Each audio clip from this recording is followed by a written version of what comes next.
Hello, everyone. How are we doing today?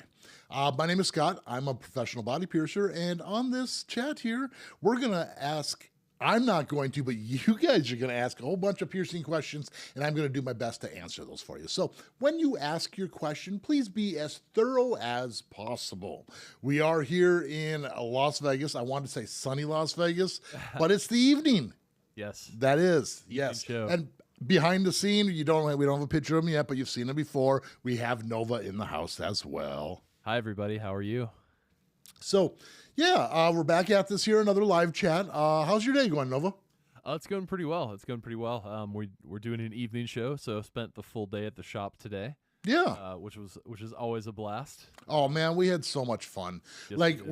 we're in the process of creating a new website, and we're going to do these pictures on the bottom of our website for the bios.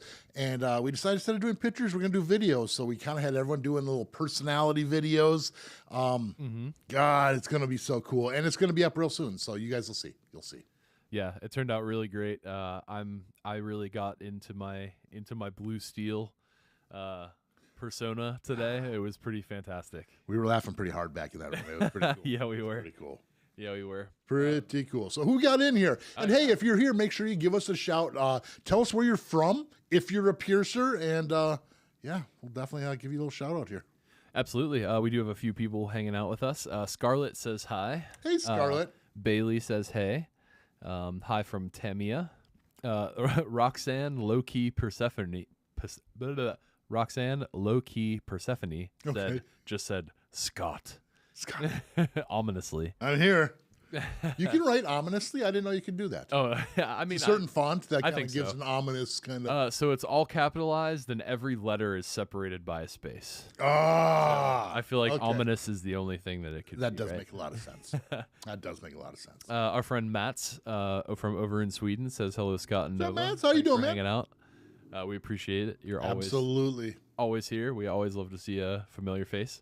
And Bailey asks, what is the most painful piercing in your experience? In my experience, are you asking on the piercings I've gotten done? Because I've done a lot of really dumb things to myself, like pierce way larger, so I've made certain things more painful. For instance, my nostril piercing, as you can see, is a nice large hole that was originally pierced at 8, and then we stretched it up to 7/16 over like 10 years. That was probably one of the worst ones. Yeah, I just recently had my eyebrow pierced at a 6 gauge, and it really wasn't that bad. It hurt a little bit. It's a 6 gauge eyebrow piercing, but they're generally not that bad. Cartilage is generally where it's at. I had my conches pierced with 4 gauge needles, followed immediately by 2 gauge tapers, so pierce and stretch up to the 2 gauge, and I had it tandem, so there's a piercer on both sides. That was pretty brutal. I'm not gonna lie. I'm not gonna lie. You've had some tough ones. Yes, I have. I've been around the block a few times here, so. Yeah, what about standard piercing wise? What was one that was tougher for you? I have to kind of look up in the mirror here and see what did I. Well, as far as standard piercing goes, again, it almost doesn't count because it was pierced in 1994, and that was my tragus. I believe the guy who did my piercing reused needle because he's like a really old school tattoo artist. Ouch. And I'm sure he sterilized it, but the thing is those needles get dull after each use, and you can't truly sterilize it. But back in 1994, we didn't know much better. I mean, I knew not to reuse needles, but anyways, it was brutal. You couldn't even get the needle through. So that's why that one was so bad. As far as genital piercings, not just genital, probably nipples. They're a little more sensitive. Yeah, they are tough. Yeah. They are tough. I hope that answered your question. I was all over the place there. No, that was a good one. For me, I would say I haven't done as many large gauge piercings as Scott for sure. But so I'm gonna go with like a standard one. For me, it was high nostrils. They were not fun. They didn't make it, unfortunately. I did have to retire them, but I do plan on doing them again soon. So they're not painful enough to like not get done a second time, but I did not have a good time doing them. Yeah. So what is that, like a vanity pain level? It's like I can only go up to this point before I'm not too. Yeah. Yeah. Just like, you know what? That wasn't worth it. Yep. Awesome. High nostrils are kind of intense. They can be for sure. Yep. They definitely can be. Should know what you're getting into. And hey, I just want to say cheers because we haven't done that already. And for those of you who don't really watch that often, this is kind of weird for me because I don't have a Dutch Brothers coffee in my hand. I always have Dutch Brothers, but because it's about 7 o'clock in Las Vegas, I want to go to bed tonight. So I'm drinking lemonade. So it's just sugar, I guess. Way better for you. Yeah, that'll keep you. That'll put you right to sleep. So when I start shaking and getting all crazy here, it's because it's sugar and not caffeine. Different drug. Yeah, for me, it's not the caffeine. It's just the voices. The voices keep me up. Yeah. They keep arguing with each other. Yeah. Right. Yeah. Bro, you for real says, "Oh my God, yay!" They have a question. Glad you're here. Also, they said, "Hi guys, I want to get both of my eyebrows." Permanently in there because I can't not sleep on these things, and with this larger gauge, it just made a mess. I'm keeping them clean, but you can't get all the stains out sometimes. So yeah, you are gonna roll over on them. Keep those pillowcases clean. Do your best not to. Now, for myself, I don't know if you can control how you use your pillow, but I use the edge of the pillow so my eyebrow is over, so I'm only using the back half of my head, if that makes any sense. That's what works for me. Some people kind of create like little donuts or something like that. If you have a donut pillow or some sort of a piercing pillow, those might be able to help. I don't exactly know, but that's the way I do it. And it is an issue. It's a step backwards, but you still can heal it. You just got to be careful. Awesome, thank you. Latarsha says, "Hi. Is there any way to prevent piercing bumps?" Yes.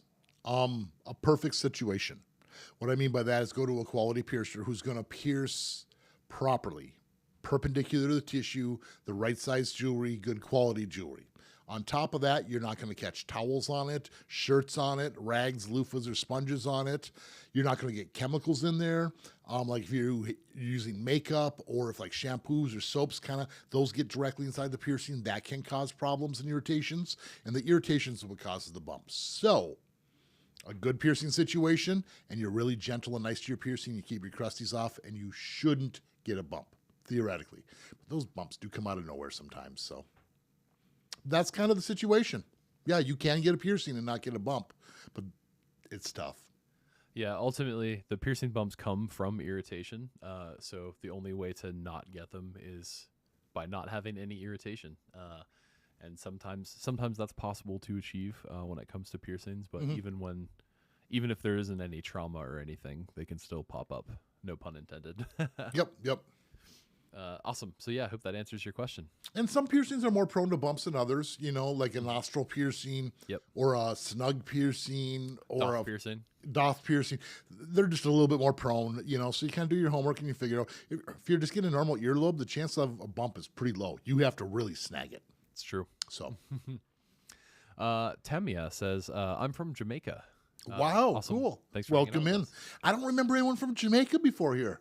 Yeah, that might be. I think it's the first. Welcome in. Congratulations. She said, "I love your input on piercings. What is the hardest piercing to heal?"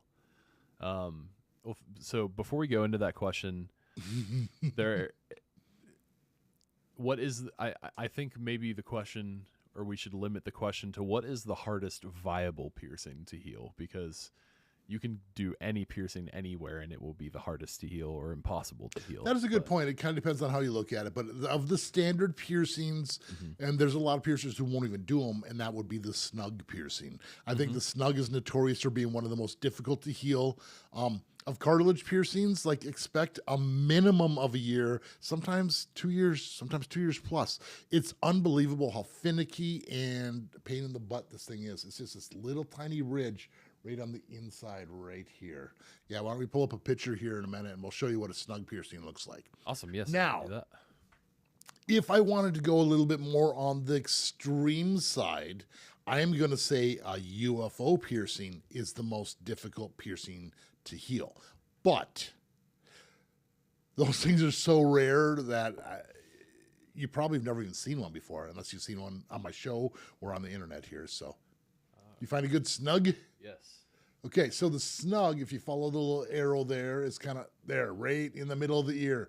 That is a snug piercing. It's some thick, dense cartilage. There's a possibility that one might even be a little bit too deep if it goes through on the back. It's got to be just through the cartilage, and you don't want it to go in and out. The one on the snug piercing by, oh yeah, my face, look at that. Yeah, see here, just standard snug piercing, has little opal ends on there. It's a beautiful piercing, and they look super, super cute, but they're a pain in the butt to heal. Absolutely. Pain in the butt. Yeah. What I usually like to suggest is Faux snug. showing up right here, which is a faux snug. So it's sort of like a conch that's a little bit farther away from the head, and then just a helix piercing in that area to sort of give the illusion of a snug. Because the one with that red circle on there does look like a snug, but that's not a snug piercing. Yep. That's one straight in, a mid-helix and a conch piercing next to each other to make it look like it. Yep. And even though it's 2 piercings, that's still 1,000 times easier to heal. Absolutely. Yeah. That is a long bar for that rook. Yep. Got distracted there for a second. So yeah, snug is definitely a tough one to heal. I don't know. I usually Can you type in UFO piercing too? Oh yeah, that's right. No, UFO is an orbital pierce or a cap to bead ring. It's going through the forward helix and the rook like this. Now, this is, I've gotten them to heal before, but oh man, this is about as tough as that one on the bottom left down there with a, no, next one over. I don't think that one's got a chance to heal. That one looks like it's already on it. You see how white that rook is? Yeah. That means that you are not getting in there, or that's on its way out. There's no way that's going to heal.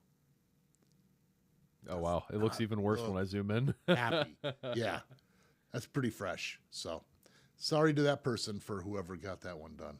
Yes, indeed. Yeah. But that's probably the most difficult, but most of the time it's going to be the snug. Absolutely. I think cheeks are up there too.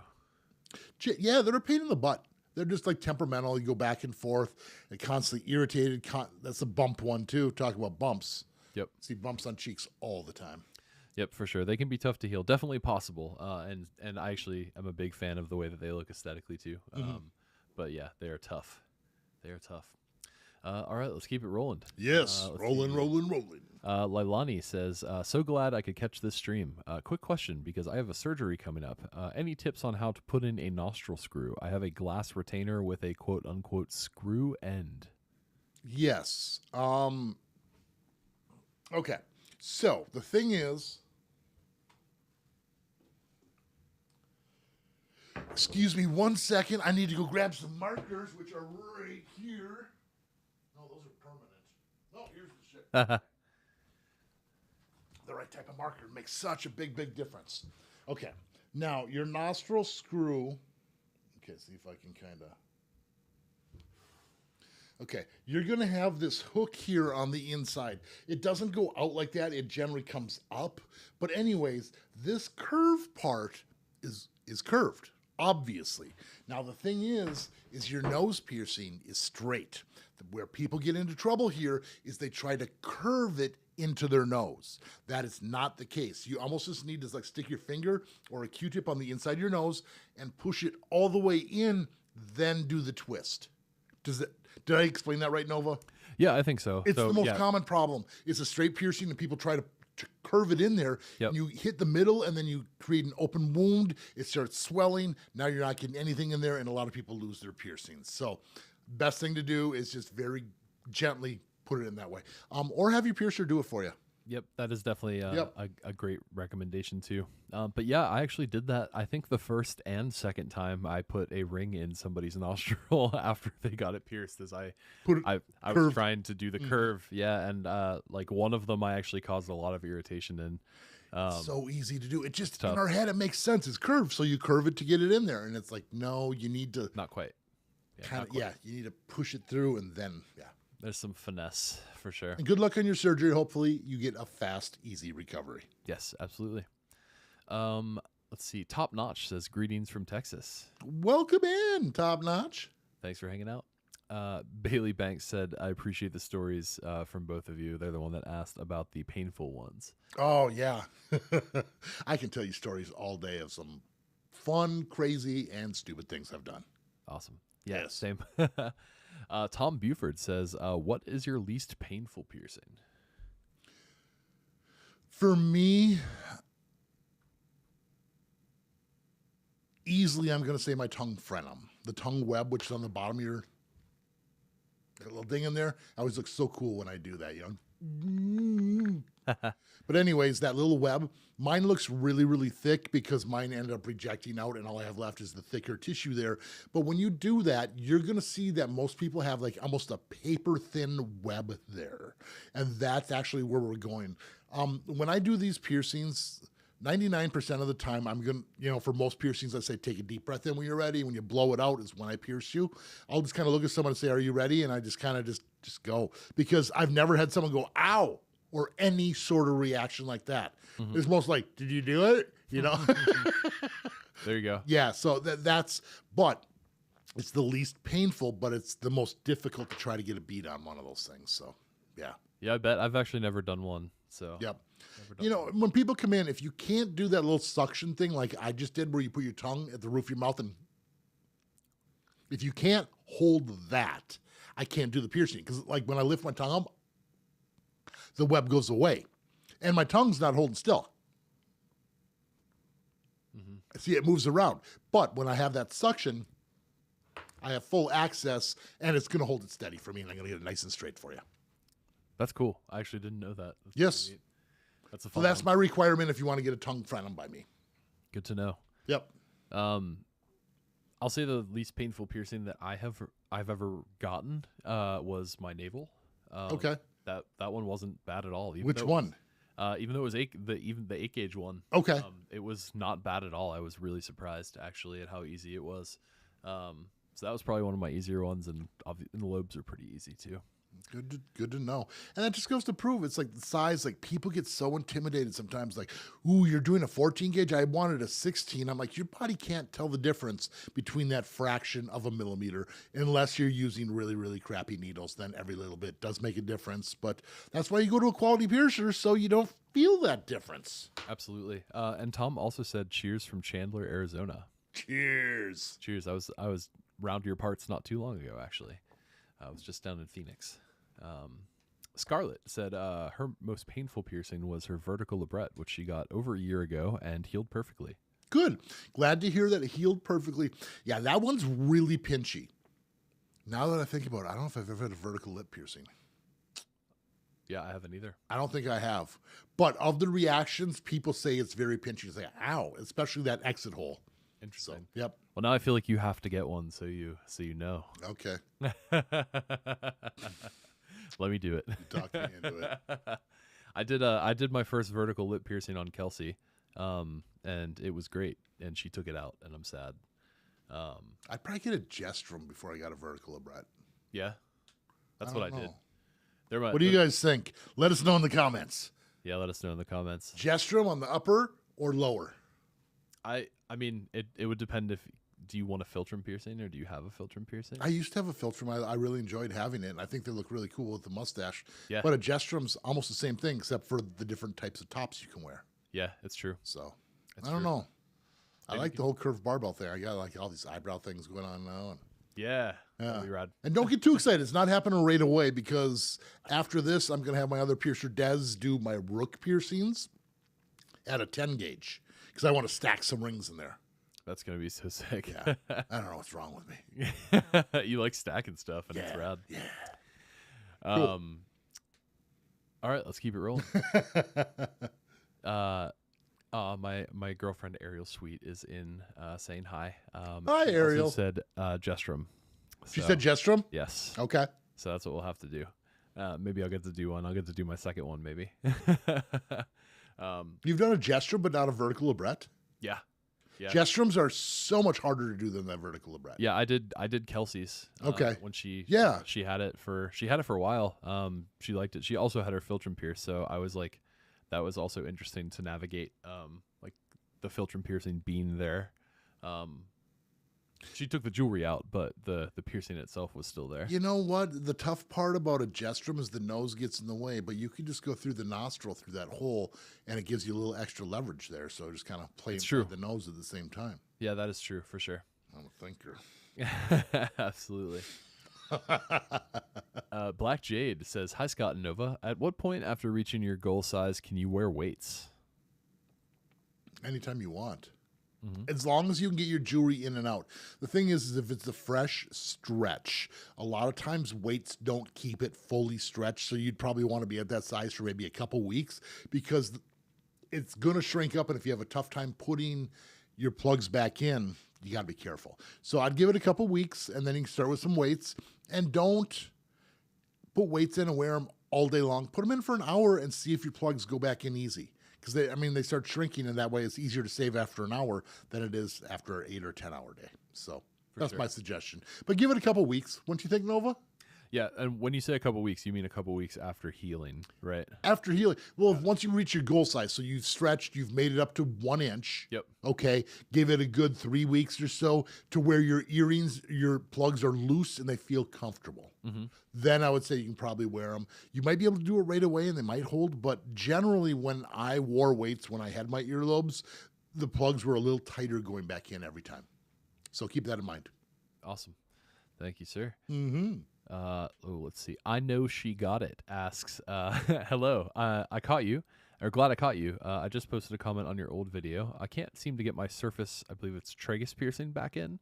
It's been pierced about 2.5 years. Any suggestions? Ooh, yeah. You're not going to be able to do that yourself. Chances are you might have lost it because those are not really meant to be taken out and in. You're going to have to see a piercer. I don't know if you had a curved barbell in there or if you had a surface bar. Normally, if you've had it that long, you probably had a surface bar. And those you really can't get in and out. You can't get them in yourself for sure. I've seen people take them out, but you need to have a piercer and use a taper, and if they can even save it at all. So sure, yeah, I would plan for that to be surface piercings close quick. I would plan for that to be sorry. Or retired, and maybe you'd like to do it again sometime. Yep. But it is possible that it could still be open. It's a possibility, but not likely.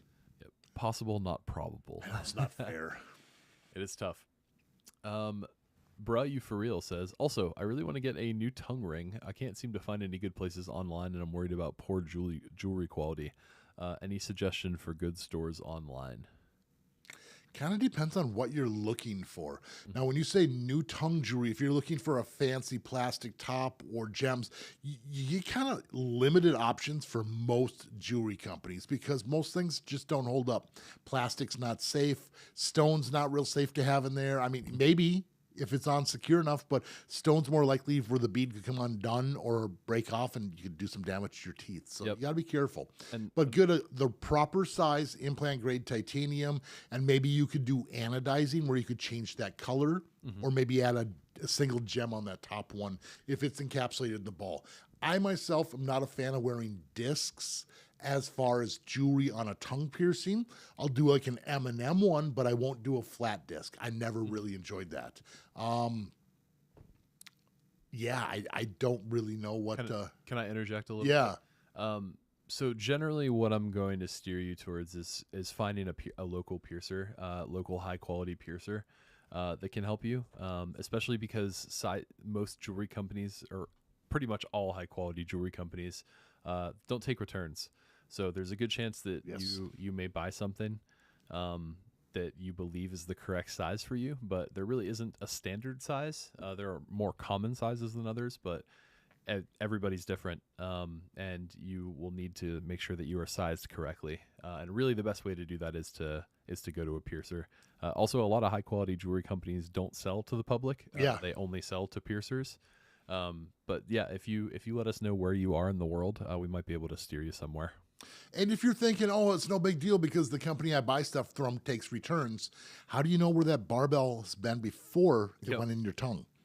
Yeah, it's true. If they took returns from you, they'll take returns from others too. Yep. That's a good point. And what do they do? Just throw it away? I doubt it.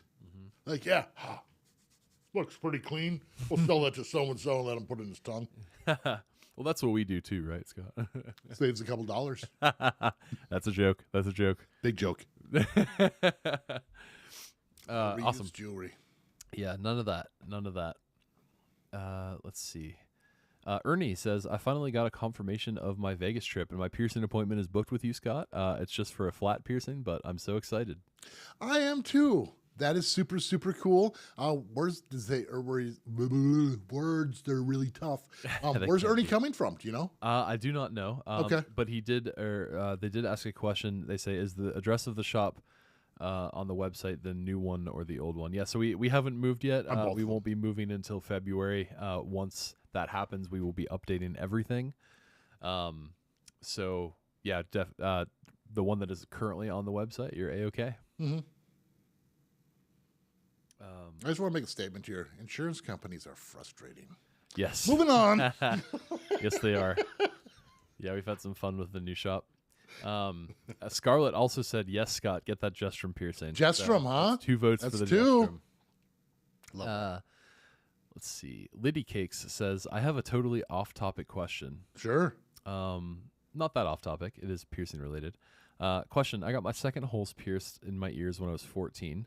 I'm now 44, and the holes still haven't closed. Is there anything that I can do to make these holes close so I can get them placed properly? You have 2 options.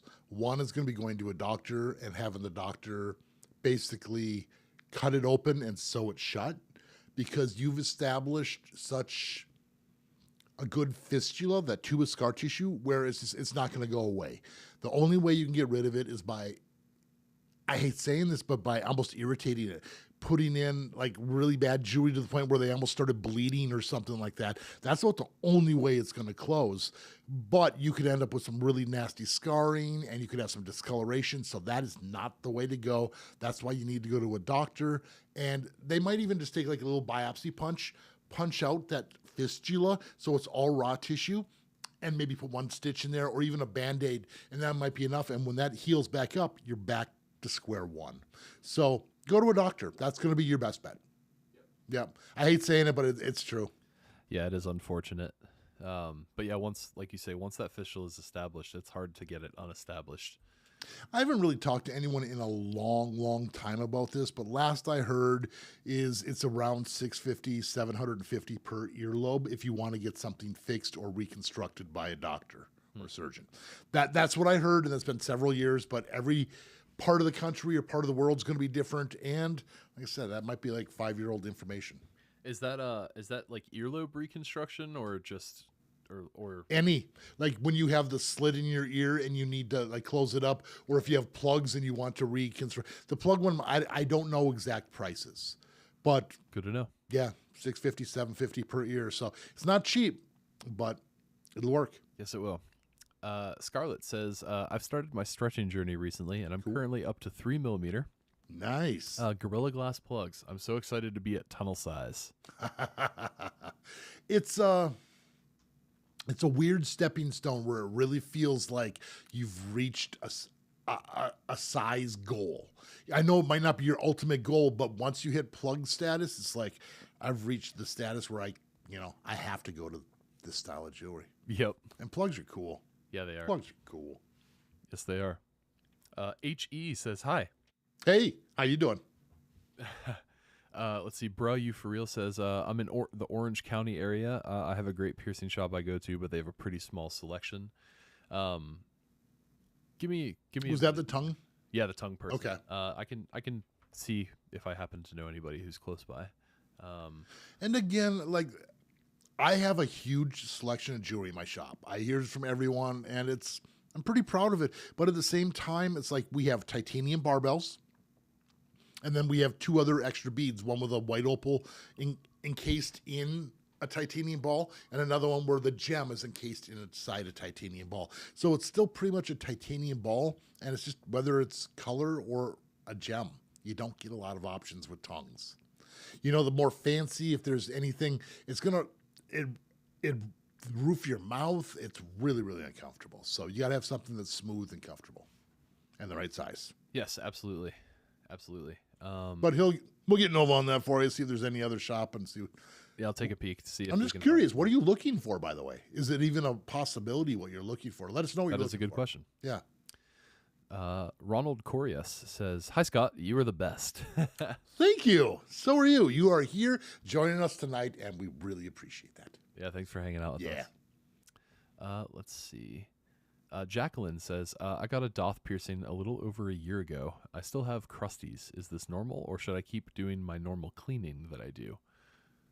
Questions. I have lots of questions. Number one, your normal cleaning. How much are you cleaning it? Because sometimes we over clean it, cause irritation, which causes crusties. So if you don't generally get a lot of crusties, or if you're cleaning like 3, 4, 5 times a day, you're overdoing it. Hopefully you're only cleaning with the wound wash when the crusties are there, where you just kind of spray on there and gently with like a piece of gauze or maybe a paper towel to wipe off crusties. The other big thing is if you're wearing earphones, earbuds, stethoscopes, anything that goes in your ear, it puts pressure on that jewelry, which is going to keep it irritated, and you need to back off until you're fully healed. But it is pretty common for it to still be healing. I generally tell people the 6 month to about a year is average, and sometimes it's longer. Hiccups. They happen once a podcast. Those were intense ones. Like 3 of them. Wham, wham, wham. Yes, yeah, absolutely. But yeah, get back to us. Get back to us with some extra answers. Hopefully we can shed more light on it. So that's kind of the deal. And it could be jewelry too. If your jewelry's way too small and it's pinching, it's never going to heal. Or if it's way too big and it's like, or you're laying on it. Yeah, there's so many factors. But think about that. Yeah, be your own detective. What's the problem? Is it the jewelry, or is it you, or is it earbuds, or you just need to be more patient? Yep. So many factors. Could be a lot of things. Yeah. You find anything over there? Yeah. I'm finding a few. I'm looking at some of the shop pages to see who might have the largest selection of jewelry, but I'll keep them coming. Ernie is coming from Newfoundland. Wow, very cool. That's awesome. And we're doing a flat. Yes, we are. Awesome. Yes, we are. That's awesome. Scarlett says, I wish I could get a piercing appointment with you, but I'm in the UK. And yeah, it's 3 a.m. right now. Oops. I know that feeling. Thanks for staying up with us. Yeah, that's really cool. Yeah, we appreciate that very much. We try to do different times. That's why we do early ones and late ones and try to get for everyone. And there's some of you who are here every single time. And no matter what, we love you so much. That we do. Yes. Yeah, we appreciate it very much. Allison says, how long after getting multiple helix piercings and an industrial piercing can you switch the jewelry? Are we saying we're trying to heal multiple helixes and an industrial? That I don't know. I think on average, I'm going to say if it's only a single one, it's between 6 months and a year. An industrial piercing, generally, I'm going to say closer to a year. If you were trying to heal all of them, that slows your healing process down. And let's wait till those crusties are down, the swelling's gone down. You know when it's healed. Not when you're like, oh, I think it's healed, and I'm like, no, I haven't had crusties for a while. It doesn't hurt. I found myself sleeping on it. It doesn't hurt. I'm good. That's when you can change it. Mm-hmm. There we go. I think that's a good summation. Yes.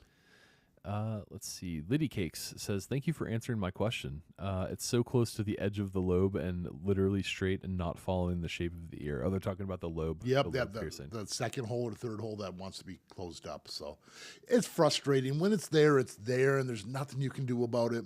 Something to consider is maybe look into stacked lobes. If it's too low, sometimes you can do a stacked one on top, and it turns it into something that looks like it's done on purpose, which can look fantastic as well. So it's another option if you don't want to get if you don't want it sewn up and you just get another piercing on top. Awesome. Stacked lobes. Look it up. Yes. Yeah, they'll definitely help. Definitely help out. I'm watching Nova just fly through pages over here. Yes. So I have a couple of studios that I can send you to. You can check to see if they happen to have anything. I do see that you said that you're looking for a black gem, or some kind of or something black. They said they previously had a purple gem, but the way it was shaped, it really irritated the roof of my mouth. Yeah, exactly. I was like a prong gem or something. Yes. So there are a couple of places that are close by, I believe, to you that should be able to help you. Sacrament Body Piercing and Fine Jewelry, Rainbow Piercing and Jewelry, and At Last Piercing and Jewelry. Or I guess they're just At Last Piercing. Any of those people should be able to help you.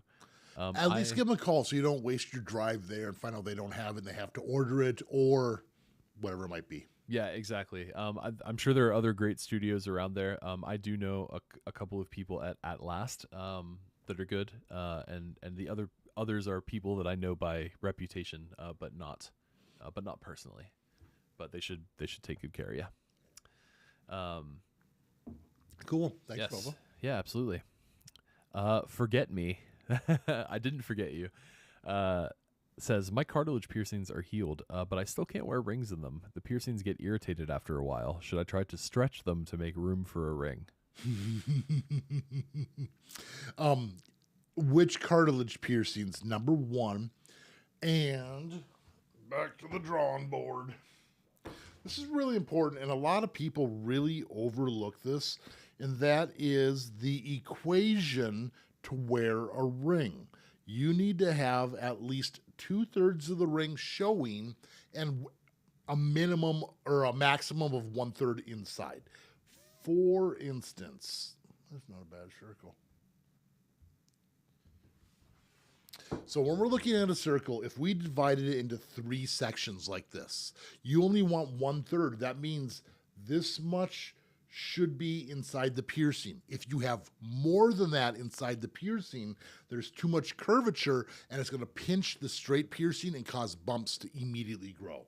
So you need to have a maximum of 1/3 inside and at least 2/3 of that ring showing. The less you have in here, the more comfortable your ring's going to be. So sometimes having larger rings is more comfortable. I know we all want that super tight, cute, small ring, but if it doesn't work, it doesn't work. You know, if you wear a size 10 in shoes, but I like the 6 better, well, it's going to be really uncomfortable. And that's the same thing with jewelry. So, Yep. yeah, really uncomfortable. Yeah. For sure. I would also ask, you say rings. I would also ask what, there are a couple of different styles of rings that you can wear. So I'm just curious what you're wearing. If it's like a captive bead ring, which is a ring that goes the whole way around and has one bead in the center. A circular barbell, which is the sort of the horseshoe shaped one. 2 beads. Yep. There are also clickers, which are... It's a ring with a hinge like this. Yep. So it'll click when it goes into place. And there's also seam rings where it's a ring where there's a little tiny gap up top and you twist it to the side, put it in, and then you twist it back. A lot of times you leave a little gap in the middle and that gap can cause problems. So that could be the issue too. And hopefully it's quality metal. It's not some cheap flea market ring you found for 99 cents or 3 of them for 99 cents. It's too good to pass up. No, yeah, there's a reason. There's a reason for that. But yeah, let us know. And we're happy to help. Yeah. Chip Douglas. Hey, Chip. Mr. Chip. How we How are doing, you, buddy? sir? He says, hey, y'all. I've heard so many different things about dermal anchor healing times. Everything from 3 weeks to a year. Any thoughts on that? And would it leave less of a scar if done by a needle? No.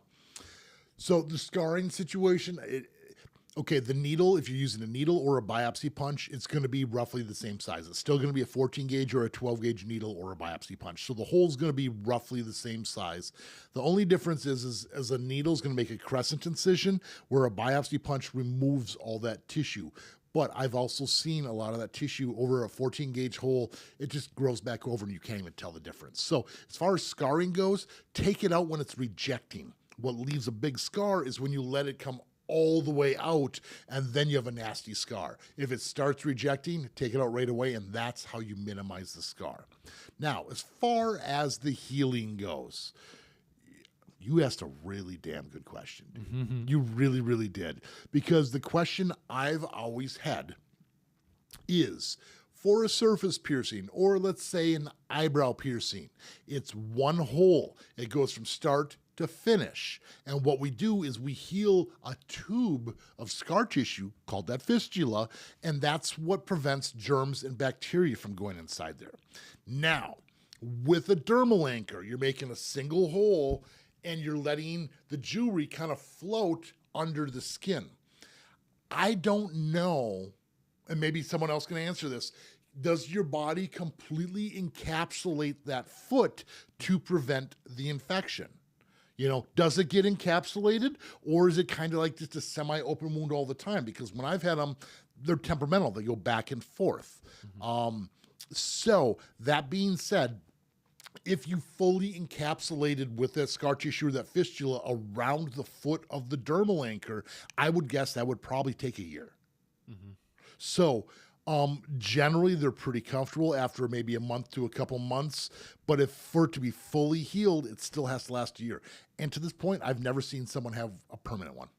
I've seen them always reject out. I think 12 years or 14 years now is the longest I've ever seen. Yeah, I think 13. And I think they've been around for over 20 years now, so I'm not 100% sure. I think it was in the late 90s when they came out, so Yeah. 98, I think, 97, somewhere around there. But anyways, that's what my opinion is on the dermal anchors. We don't do them at our shop anymore because they're illegal to perform in Las Vegas. But yeah, I've done both ways. When I was in Minnesota, I've done the biopsy punch. I prefer the biopsy punch way over the needle, but it was illegal to use biopsy punches in most places, so I switched to the needle. The needle works. Yeah, they're just kind of a pain in the butt to deal with. I'm not a big fan of them. Really not. Do you like them? Surface anchors? Yeah. Yeah, I do. I have one. I recently got one on my forehead. That Ariel did. Shout out to Ariel, if she's still here. Yeah, it was not too bad. This one hasn't been temperamental at all, actually. I guess I've only had it for a couple months, so we'll see how long that holds up. Have you ever done one?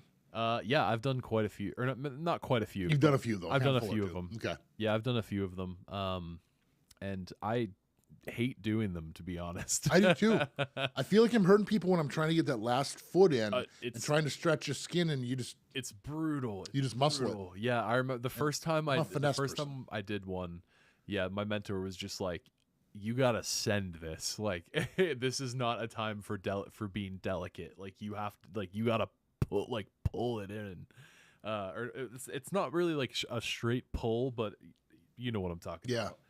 When to get that last foot in, get that last click, it's tough. But I do like them aesthetically when done well with cool jewelry, for sure. Especially the forehead one. That's my favorite. I was asked once when I was doing a chest dermal if I had ever broken anyone's rib before, and I was just like, am I pushing too hard now, I guess? If you're asking questions like that. That's funny. But yeah, it's tough. It's a lot of pressure.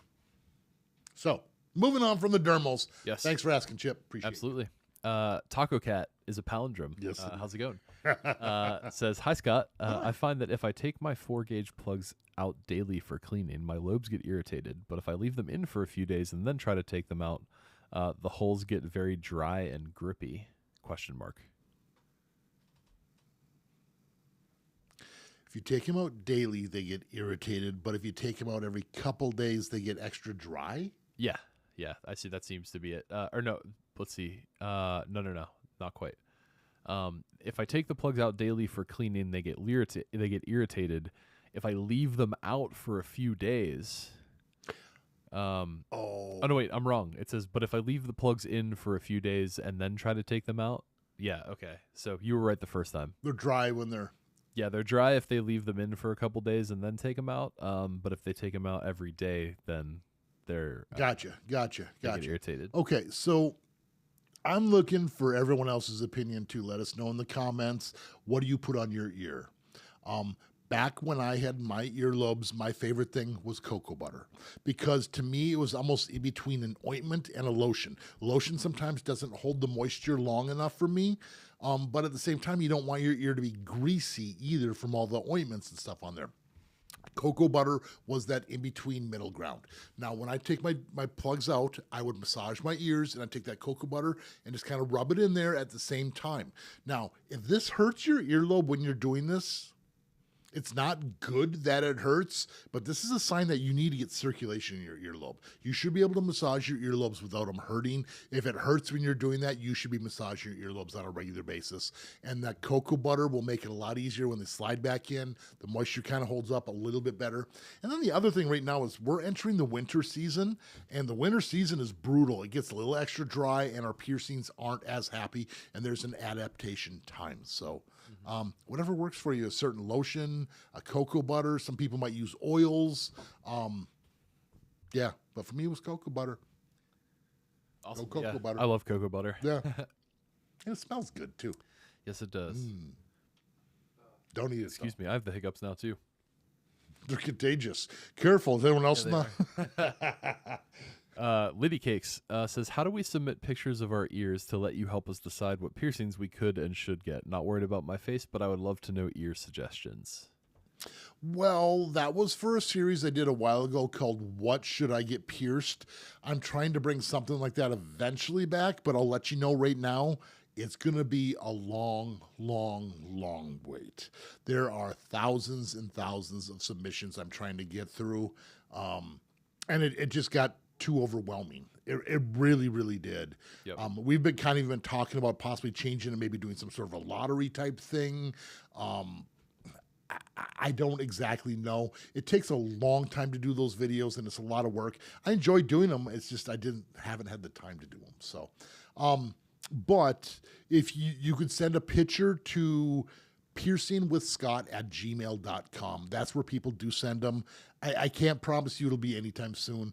And when you do this, you make sure you take a good quality picture of your face straight on and one like a side profile, almost like a prison picture. But make sure you get your whole head in the picture. Sometimes I'm getting just little tiny pieces and it doesn't work for my video. So good quality picture of your ear and your face.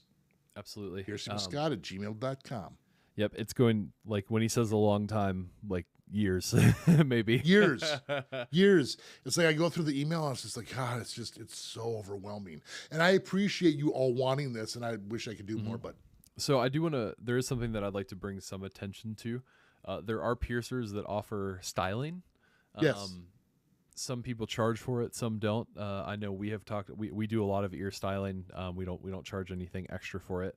And I've talked about incorporating like styling appointments specifically. So I would definitely recommend going to a piercer that's local to you. Maybe you can bring in, and we usually like to say to bring in an idea, whether that idea is piercing related or jewelry related. It doesn't necessarily matter. But a good piercer that that understands how the jewelry that they use works and knows what looks good and has been doing it for a while will be able to tell you what might work and what might need to be tweaked. For instance, what Nova's saying is if I said, hey, Nova, I want to style my ear. I'm a big fan of white opals and rose gold. Yep. I prefer more of a bezel setting instead of prongs because prongs get caught on all my towels. And I already have the 3 piercings, and I'd like to maybe add 2 or 3 more. Do you have any suggestions? Yep. That would be the ultimate client. Yes. You know, because we can look at the jewelry we have, what's going to work where, how do we balance these things out? We know what you already have. We don't want to overstep boundaries so that's how you want to attack it. Give them as much information as you can without overwhelming them. Don't bring them in catalogs and a zillion pictures. Just a couple examples and let us know what you're looking for. Yep, absolutely. Cool. Would love to do that. And I know there are a lot of piercers out there that like to do that too. Awesome. Let's keep her rolling. Allison says, yes, I had, she was the one that was talking about the multiple helix piercing and industrial piercing. Yes. She said, yes, I had 4 done on the same ear. It's been 2 months and there's no swelling, barely any crust left, and it's only slightly sore, but I have a high pain tolerance, so I'd figured I'd wait. Yes, if it's only been 2 months, you need to be waiting a very, very long time to make sure that everything is A-okay. So I know everything seems okay. There's no crusties and there's no swelling. But high pain tolerance doesn't equate to fast healing. Yes. Exactly. And industrials by themselves can take up to a year to heal. Helix piercings by themselves can take up to a year to heal. Minimum of 6 months. Yep. Minimum. And if they're close to each other, they're all putting pressure on each other. You may not seem swollen, but you are, and it's going to take a little bit longer on top of that. So you got some time ahead of you. For sure. I would at the absolute minimum, and this is like most likely you won't be ready at this point. I would wait till at least the 6 month mark. If you want to be safe, I would wait till roughly a year in. Yeah. Cool. Let's see. Let's toss out a cheers to everyone. We love you all. Thanks for being here. Cheers. And we don't care what you're drinking. Water, beer, coffee. I love coffee. Tonight I got lemonade. Cheers. Cheers. Black Jade says, I have the same issue. Every time I put a ring in my healed conch, it gets irritated. I've had it for a year, and I've tried a 12mm ring, and it fits perfectly. So a conch piercing that has a ring that fits perfectly that gets irritated every time they try to switch to a ring. Okay, you're probably sleeping on it. The thing is like the bigger the ring gets for a conch piercing, if you sleep on it, the more it's going to twist. If your ring twists a little bit, the piercing inside is going from this angle to this angle. And it does not surprise me that it would get upset if that was the case. Sometimes the slightly bigger ring can actually help more because it's not stuck in one spot and it can kind of move as you lay on. I'm not saying like ginormous, but a little bit bigger might be the case. And sometimes just a little longer. Absolutely. And I would also ask, what does, you say it fits perfectly? What does perfectly mean? Because perfectly might mean it fits snugly, and like just makes it, but you may need a larger diameter, like Scott said. Mm-hmm. Yep. You don't want it to be tight. You got to have a little bit of move. Yep, a little bit of move for sure. Let's see. I believe this is Agaze. Says, hi, Scott. What are the cons of transverse lobe piercings? I've been wanting them for ages, and I have pretty thick lobes, but piercers in my areas don't do it. Thank you. Well, part of the con for a transverse earlobe piercing is this is a piercing that puts piercers higher at risk for a needle stick because it's really tough to clamp it and get the needle to go through. So you almost need to hold the ear like this, and then you're running the needle parallel with your fingers, hoping you don't move. So it's a dangerous piercing, high risk of a needle stick. So that might be part of the reason. It might also be that the piercers don't know. And if you don't know, don't just start experimenting. Yep. So props to them for that. But at the same time, they should say, I don't know. Let me do some research and I'll get back to you. That's the best answer if someone doesn't know, because it's not a tough piercing to do. You just got to go nice and slow and make sure it's through the center. Yep. It's super, super important. But as far as the risk goes, maybe if you used a straight bar and you went long enough, if like you had to use over an inch, like maybe an inch and a quarter barbell in there, the chance of infection might be much higher because there's a larger surface area you're trying to heal, and that area isn't going to get flushed out as much.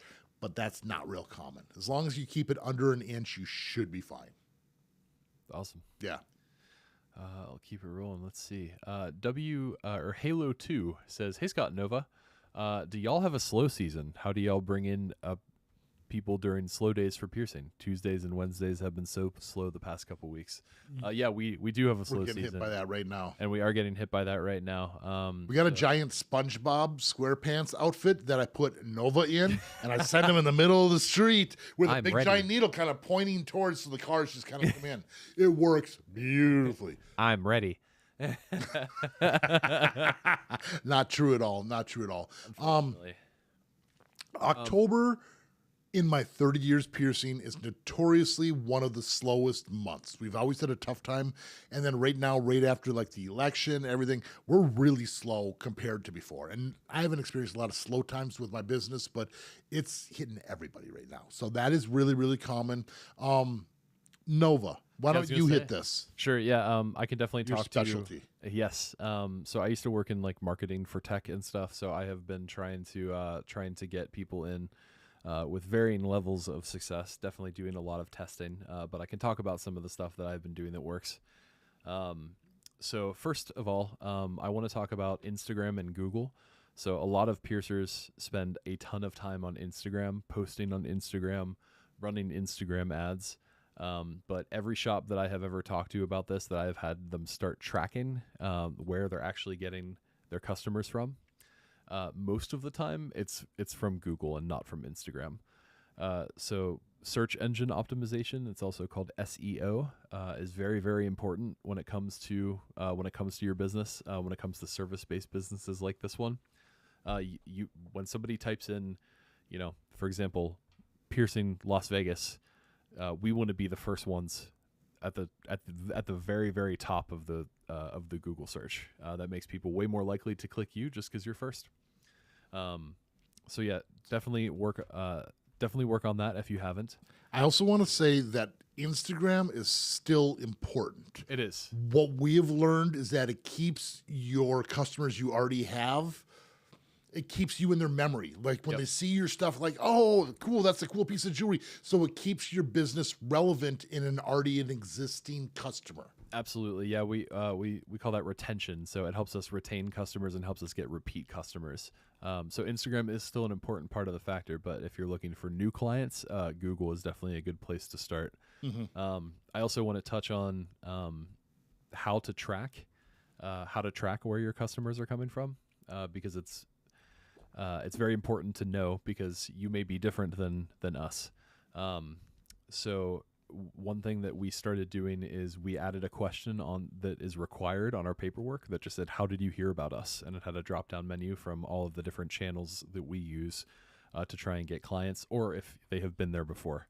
And that information is super, super valuable. For us, the breakdown is most of our new clients come from Google or referral, like dramatically higher, some from Instagram, but those are the two big ones, some from Yelp. And we have a ton of return clients also. So that's really important to know where your clients are coming from, because then you know where you should be focusing. The last thing I'm going to mention is referrals are really important. I feel like I should be doing something. I'm on camera, not saying it, so I'm just like, woo! There you go. Asking for referrals is a possibility. We actually are in the process of rolling out a loyalty program, which we're using a company, I'll shout them out, called Kangaroo, that have been pretty great. We're still getting that sorted. We will be rolling that out soon, but the loyalty program incentivizes referrals and actually gives you points for them, which you can sort of save up to get different rewards, including percentages off totals, free aftercare, discounts on gold, all kinds of different stuff. So having a game plan for referrals is also really, really important. I also want to say this, and people don't talk about this enough, and this is so important in our industry. Be where you're supposed to be when you're supposed to be there. Yep. Don't close down 2 hours early because like, oh, it's dead today, or I'm going to do this, or like, oh, I can show up 15, 20 minutes late. Like if you say you're going to be there from 8 a.m. to 4 p.m., you should be open 8 to 4, because one of the most common calls we get at our shop is, do you have a piercer in today? Is your piercer in? It's because we're unreliable. It's an unreliable industry. And if you're the one reliable shop, people will trust you. Why would they go elsewhere if they might not be open and they know that you're always open when you're supposed to be? It's a huge, huge factor. Yes, it is. Be reliable. Very important. Yes. Very important. That's a great question. No one talks question. about these things enough. And it's like, this goes with any business. It's not just us. Yeah. Mm-hmm. Yeah. Slow seasons happen everywhere all the time. And it's important to have plans in place to try and turn up the dial whenever things do get slow. I know it's something that I've been working on. We have been a little bit slower than normal the last 2 weeks, I would say. This week is a particularly tough week. So we feel you for sure. Yep, you're not alone. You're not alone. But stick to your guns. You'll get there. Yep, absolutely. All right. Taco Cat is a palindrome. Says, second question. Sure. My septum piercing, 16 gauge, is 1 year old. I managed to change the original circular barbell into retainer easily at 6 months, but now I can't change the retainer to a clicker. Any advice? Okay. First of all, why can't you change it to a clicker? You can't find the piercing hole, or you can't. Okay, so clickers, you have the big part of the. Let me draw. I get to draw more. I already have a circle drawn here. Mm-hmm. Give me just a second here. Patience. There we go. Fix the circle. Okay, so.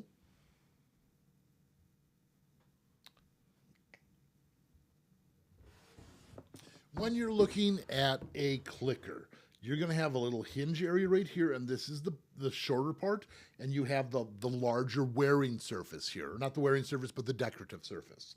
Don't put this end in.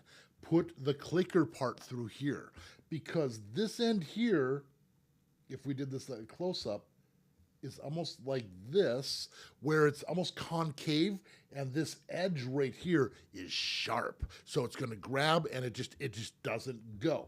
Now, when you're using the end here, the end generally has a little bit of a nub, almost like a taper, so you're going to be able to get that in easier than the sharp edge one right here. So that's how I do that. Second thing is do it right after a shower, because the hot water is going to open things up and make things a little bit smoother and easier for you. And yeah, don't do it dry. Make sure it's lubed. Anything to add to that? My go-to, which is if you're struggling too much, go to a piercer. Yeah. To have you help them change it, because push harder. Yeah, no, right. Don't do that. Don't. Well, there's actually something that I'd kind of like to talk about with that is you can cause way more damage to a piercing unsuccessfully trying to get it in. Yes. Than it would be to just go to a piercer. I know that we had somebody come in the other day. She had a younger kid who had earlobe piercings that were really badly embedded. At least I believe it was just one that was really badly embedded. Yeah. The other one was really irritated, but she was talking about how she had spent the entire night trying to take it off with pliers and like grabbing all this stuff. And we were trying to explain to her in a nice way that, she probably ended up doing way more damage than she did help, because all that unsuccessful grabbing and pinching and twisting ended up causing a lot more damage and made the experience a lot more painful for her child, unfortunately. So yeah, it's usually, if you're struggling with it, it's usually better to just say, okay, I'm going to let a piercer do this. Yep. And the other thing I was going to say too is like it's a retainer to a clicker. There are different styles of jewelry, and you might be going in the wrong spot. Generally, it's for a septum piercing, correct? 16 gauge septum piercing with the retainer. Yes. Yep. A lot of times they're more towards the tip of the nose, and when we try to put the ring in, we're going closer to our face and trying to get it in. So if you can't get it in, move it forward to the tip, and a lot of times it falls into place. Yep. It's a year old. It's going to fall into place once you get it in the right spot. So don't hurt yourself. Yes, agreed. Agreed. Chip is chiming in saying that they met someone today that has a surface anchor that they got in 2007. So that's like 2007 would be 30 years would be 2027. So -3. It's 27 years. That's a long time. Yeah, that's a really long time. Really, never seen that one. That's amazing. Yeah, truly. That's a unicorn. Truly. The longest I've seen is like 13, I think. I think 13 or 14 is what I've seen, somewhere around there. But yeah, interesting. Not very common. I'm just curious, Chip, where was it? Where did it heal that good? Is this a dermal anchor on the side of the cheek? These are the ones that I've seen last the longest. I've seen these ones do decent, but for some reason, you'd think you'd hit this on everything and this wouldn't last. But this is the ones I've seen the last longest. Me too. Yeah. Me too. Forget Me says, thanks for answering my question. They're the one talking about the clicker. Yes. Or the rings. They said that they tried to wear a 16 gauge 1.2 millimeter titanium clicker with large diameter in my helixes. I didn't have an issue with the 18 gauge clicker, but I don't like the look of them. So I feel like there's a lot that could be happening there. Different jewelry, different quality of jewelry. Could be a thing. You also said that the 16 gauge has a much larger diameter. It doesn't have to. So I wonder if maybe the diameter is so big that it's actually causing extra irritation. Again, that's an issue. People don't realize it. Yep, for sure. So I would definitely make sure you want to get something properly sized. 16 gauge does come in many different diameters, as many as 18 gauge. For the most part. So yeah, I would definitely go to a high quality piercer, have them size you correctly, and get some high quality jewelry in there and see Makes if a difference. It does. Black Jade talking about the oil that they use. They said that I use a mixture of sweet almond oil, let's see, shade butter, vitamin E oil, and jojoba oil on my stretched ears, and my ears do not get super dry. Shea butter, sorry. Yeah. Okay. And my ears don't get dry. I use it twice a day. I do want to say be careful with vitamin E oil. A lot of times we suggest using vitamin E oil to get rid of scarring. And if you have that tube of scar tissue there, that could thin it out quite a bit. So vitamin E oil is more of a scar tissue remover, so be careful with it. That could cause problems. Almond, I never thought about using almond oil, but God, I love the smell of almonds. Me too. And did they say sweet almond? Aren't all almond oils sweet? I have no idea. I don't know. No idea. Maybe I'm using the wrong one to get a sweeter one. Also, shout out to Schlepp69. My math was bad. It was 17 years, not 27 years. Added an extra 10 in there. So sorry about that. Yeah. It's late. It's late. Yeah. I Carry the one. had a long day today. 20 some years, whatever. Listen, I'm a piercer. There's a reason I'm not a mathematician. All right, cool. You're my accountant too, dude. That's your problem. Cool. So Bloodlust XO asked the question. They said piercer here, Texas piercer here. Please, yes. They had two questions. The first one is, have you ever tried the piercing bump oil on Amazon? Let's start there. Yes. Give me 2 seconds here. And just put away. No, I ordered all of the stuff from Amazon. I was like, what piercing aftercare stuff can you find? And there is a lot of garbage on there. Now, can you pull up the piercing bump aftercare thing they're talking about on Amazon so we can show people? Sure, I'll take a look.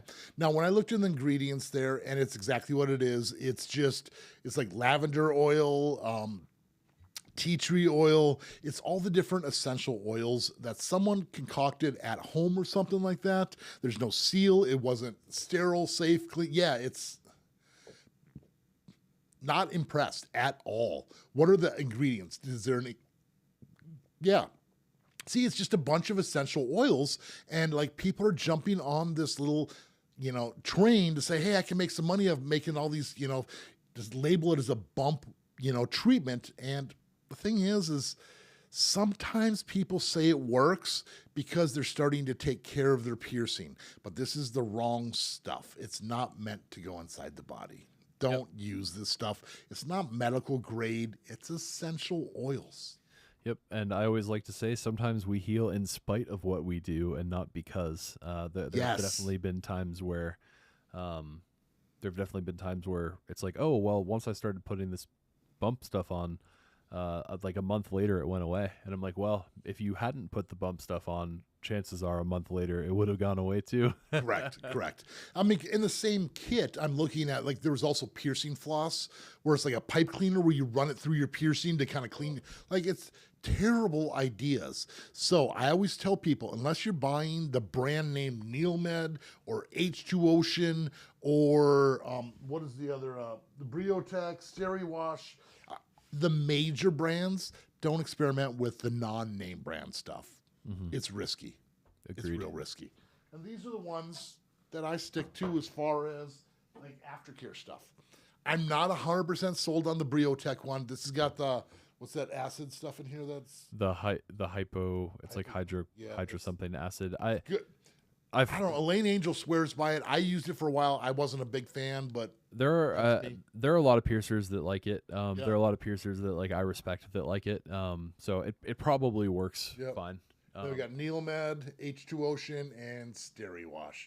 These are the three big wound washes that I really love. Yeah, for sure. We sell biggest Neilmed. Fan of this one, the Neilmed, but yeah, we sell Neilmed at the shop. That's our go-to for sure. Yep. And they also said, I also had a client have some issues with her Christina piercing where the top hole has a fleshy lump. I believe it's an irritation from accidentally pulling on it. Mm-hmm. Any ideas? It's a bump? Yeah, they said a fleshy bump, a fleshy lump. Okay. It's probably an irritation bump. Just make sure you have a long enough bar in there. If you need to go a little bit longer to accommodate room for that bump, go ahead and do that. I'm curious, do you have a curved barbell in there, or is it a surface bar too? So this person is a piercer. Yeah. So I'm not exactly. I think this is like a client that they're talking about, Yeah. not them specifically. Yeah, but that's what I wanted. What did you put in? Did you do a surface bar, or is this Oh yeah. a curved barbell? Because both are valid, for the Christina piercing. I use curved barbells. I know Kelsey likes to use the surface bars. Sometimes it's all over the board, but you got to kind of assess the situation. If you have a curved barbell and the bead is getting sucked in, or maybe you need to do a bigger or smaller on the bead, or change to a disc, or a longer or shorter bar. But yeah, it's just, and check on their aftercare. Make sure they're doing the proper aftercare. Yeah, so they just chimed in and asked a question. They said, so what do you recommend for keloids/irritation bumps? So Get rid of the source of the problem. Yes, exactly. If they're constantly catching on a towel and you start putting all this oils and stuff on there, it's not going to get better because the source of the problem is not going away. You're just kind of temporarily treating it. So get rid of the source of the problem, and that's what it is. So whether the bead or the bar is too big or too small, that could be part of the problem. They might be sexually active, and it's a brand new piercing, and they're constantly hitting it and irritating it. Bodily fluids, I mean, they're all factors. Yep. So this is, of course, we're operating under the assumption that there is high quality jewelry like implant grade titanium in there, and that the piercing was performed properly and at a proper angle. I have seen people who are wearing steel have allergic reactions, and the body almost creates bumps and like craters and different things with the steel. So titanium does make a big difference, and hopefully that's what you're using. And sometimes if you have a bead in there, the bead is like creating a little dimple. Maybe change to a disc for a week or two. They did say that they have a J bar in there currently, pierced with a curved barbell with the top as a disc. Okay. The question I have is the disc digging in? Do you need to put a bead on there for temporary? That's how it would look. And a J bar is like an L. So basically, it's going to go in and it's going to come back out, and you have a forward-facing gem on the top part. It's a pretty cool idea. I've never pierced with those personally. I generally do just the curved barbells, and it's worked really well for me. So, do you think the J bar, like the part that is coming out, like the J part, that the if it's too long and causing irritation, that's what I'm saying. Like because if the length the coming J out part and is it sticking getting way too far out, there's too much movement in that curve. Is twisting underneath. You want everything to kind of be flush as possible. Yep. Yeah. Cool. Well, yeah. Hopefully that helps. Best of luck to you. Thanks best of luck to you and to your client. They also said, "I love you, Scott. You helped me through my apprenticeship." Glad to be here for you. Glad to have you on board. Absolutely. Thank you very much. Taco Cat says, thanks Scott and Nova for answering. I used to use rose ship oil and argan oil for ear stretching, but I have since switched to jojoba oil, aka Hubba Hubba oil. Hubba Hubba oil. Yeah. Love that stuff. I use argan oil sometimes in my beard when I'm trying to straighten it out a little bit, but not in my piercings. Yes, agreed. My hair loves argan oil. Yeah. It makes it awesome. Pirelli. How's it going, Pirelli? What's up, Pirelli? They said, sup, guys. I arrived right when you're talking about healing Helix piercings. Glad I heard 6 to 12 months. I watched another piercer's channel, and he said 2 to 3 for Helixes, and I was going to ask your opinions. That's that's a miracle. They're a miracle worker if they're getting them 2 to 3 months to heal up, and I would love to talk to them to see what I'm doing wrong. Yeah. And everybody else. Yeah, exactly. It's not just me, but Helixes take forever to heal because it's not vascular. You're not getting the white blood cells you need to do the healing process. That cartilage is dense. That's why cartilage takes so long to heal. And for instance, a nipple or belly button, if it's not irritated, heals way faster. Why do lip piercings heal faster than a cartilage? There's blood flow to the area. Yep. Even the lip you're eating is movement. Blood makes a big difference. Yes, it does. Go white blood cells. Yes, it does. Halo 2, who was the piercer asking about the slow season, said, thank you guys so much. I love how you don't gatekeep info. All of this is so valuable. It's awesome. It is. I'm so glad you brought that up. I mean, there is all this information out there, and people are just like gatekeeping it. And it's like, this is for health and safety. You want this community to thrive and get better. Why are you holding back the information? There is more than enough clients for all of us piercers. More than enough. Yep. And the more we prove ourselves and the better we become, the more piercings people want. Exactly. It's a win-win. Yeah. It's absolutely true. Mm-hmm. I really like that last part that you pointed out, because I know a ton of people that have been pierced that are like, yeah, I just don't get piercings anymore because they all have gone terribly. Yeah. And that's such an unfortunate thing. So yeah, and that's the thing. I mean, it's like if you have a 50-50 chance, why would you keep doing it? Yeah. Let's increase those odds with education and just a little bit of sharing. Yeah. Makes a big difference. So yeah, I'm so glad I helped. And I've been piercing 30 years. I am not above learning. I take classes all the time. I love listening to you. I mean, my last apprentice taught me, and I was like, oh my gosh, maybe you are the right person to be apprenticing right now. You know, so it's impressive. Yeah. It's impressive. Absolutely. I'll do my best with this name. Chan Bibin says, Okay. Is it bad that I got my snake bites pierced with hoops? They are kind of fine, but 9 weeks in, and there are little balls inside of the lip piercing. Yep, that's pretty common. They're just irritation bumps. I used to pierce with rings on lips back in the day. You can heal them up, but the issue is the inner tissue of your lip is soft enough where it's probably going to migrate, and they might change angles. So if you were to wear spikes, one might be up and one might be down a little bit. And that's where you want to establish that fistula with studs first to make sure it's the right angle and sit in the right place. You can heal with rings, but it's way tougher. Yep. Awesome. Change to studs. Might be irritated for a couple days, but it'll probably worth it in the long run. I generally suggest minimum of like 3 to 6 months before you even think about changing to a ring in the lip. Yep, agreed. Yeah. Kyle asks, hey Scott, can you explain the importance of being an APP member? I got my septum done by somebody who has done piercings but isn't an APP member and hasn't been since 2015. What even is the APP? Okay, great question. The importance of being an APP member, all that is important about it is that you care and you're striving to be better. Okay, the APP is not a magic badge that says I'm the best piercer in the world. It's saying I am following certain protocol for the health and safety and the quality of jewelry and the standards set forth by our forefathers. Organization. Yeah, can you talk a little bit about what the APP APP is the Association of Professional Piercers. It's an organization put together to promote health and safety in the piercing community. The first APP, when did it start? Do you remember? I do not know. I think it was about when I started, 94? 93 or 94, I think is when it started. I think there was some anniversary that 91, happened this year, something like that. I've been piercing about as long as the APP's been around, if I remember right. Cool. So, but anyways, it started in California, I believe, and it's just been growing and growing over the years. There's a big piercing conference here in Las Vegas. That's why I ended up moving here, not for the piercing conference, but because I came out to the conference and ended up loving the town. Mm-hmm. But at the conference, you can take classes, there's seminars, there's the jewelry expo where you can see the new jewelry and things like this. But to become a member, you have to be piercing for a minimum, I think, of 2 years. To be a full-time member, you have to prove the type of jewelry, show receipts.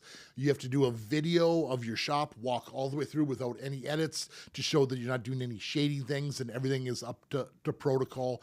You have to show spore tests, which are tests you do on your sterilizers, which are called autoclaves, to prove that they're actually working. Just because you own one doesn't mean it's sterile. Mm-hmm. What am I missing here, dude?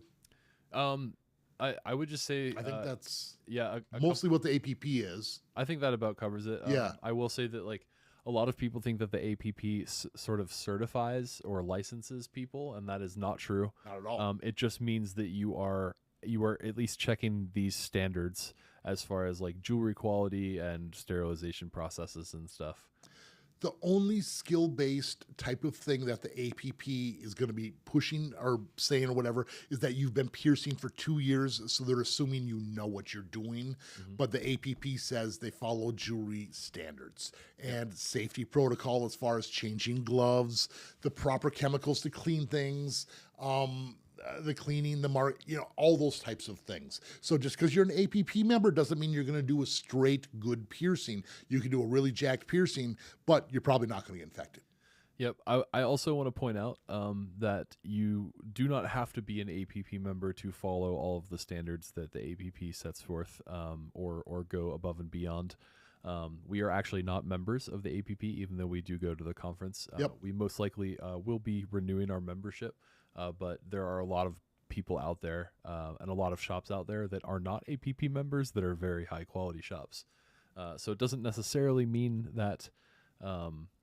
I used to be a member for about 4 or 5 years back in the early 2000s. Yep. And I haven't been since, but again, we just continue our education, and that's what it's all about. Yes. So the importance of the APP is that the person does care. Yep. And they did start in 1994.